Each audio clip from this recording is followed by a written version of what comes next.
Hello everyone, in today's video I would like to talk about one of my favorite topic, and that is interest rate.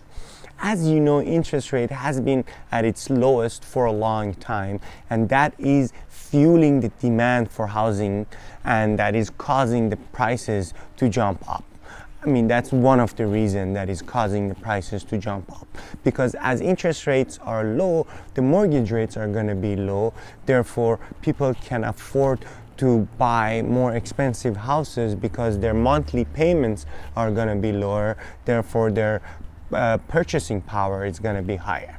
So you can see the lower interest rate will cause a high demand in housing, and we know we have a supply shortage in Toronto and the Southern Ontario. Therefore, the imbalance between the demand and the supply is causing an increase in housing prices. This week, Jerome Powell, the chair of the Federal Reserve of the U.S., will have a meeting in front of the Congress in U.S. to discuss about the interest rate, the inflations, and where the interest rate will go.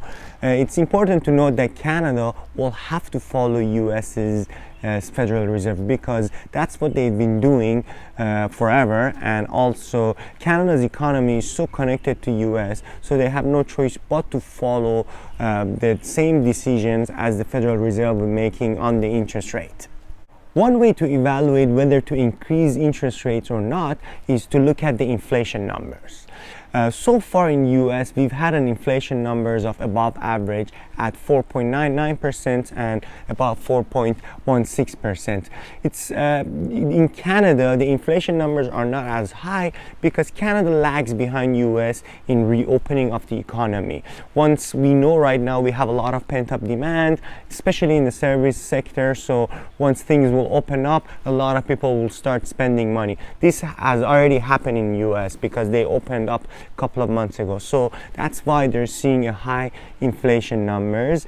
And usually central banks, when they set a inflation target number, they target at 2%. So now we're seeing above average inflation numbers, and according to Federal Reserve, this is transitory, which means that it's temporary, and it will go back to normal average of about 2% in future months. Inflation is a very important indicator to pay attention to, because if inflation numbers go out of hand and we see above average inflation numbers month after month, then central banks have no choice but to make drastic measures.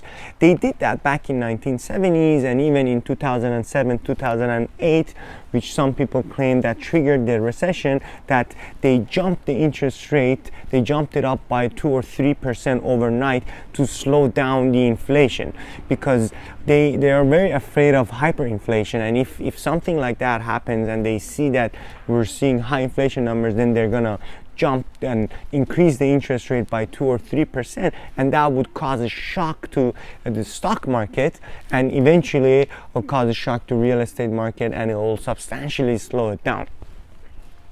Will this happen? We don't know, because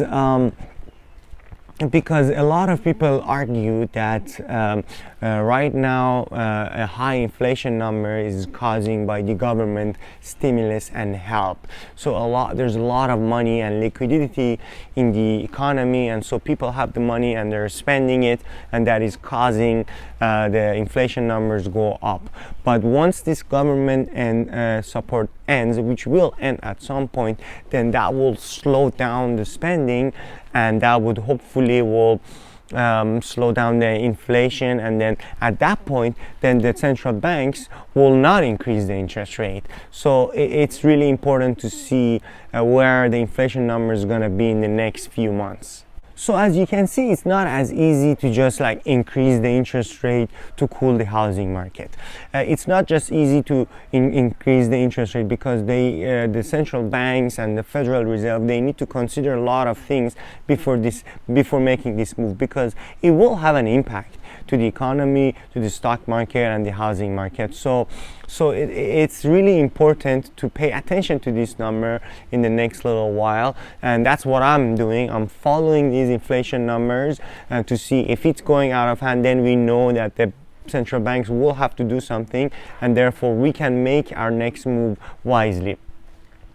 If you follow me on social media, or if you're on my email list, I'm sure you'll hear from me as soon as things shake up, and I will definitely be the first one to inform you. But if you're not, you can send me your email. I'll add you to my email list, and then you will get these news right away.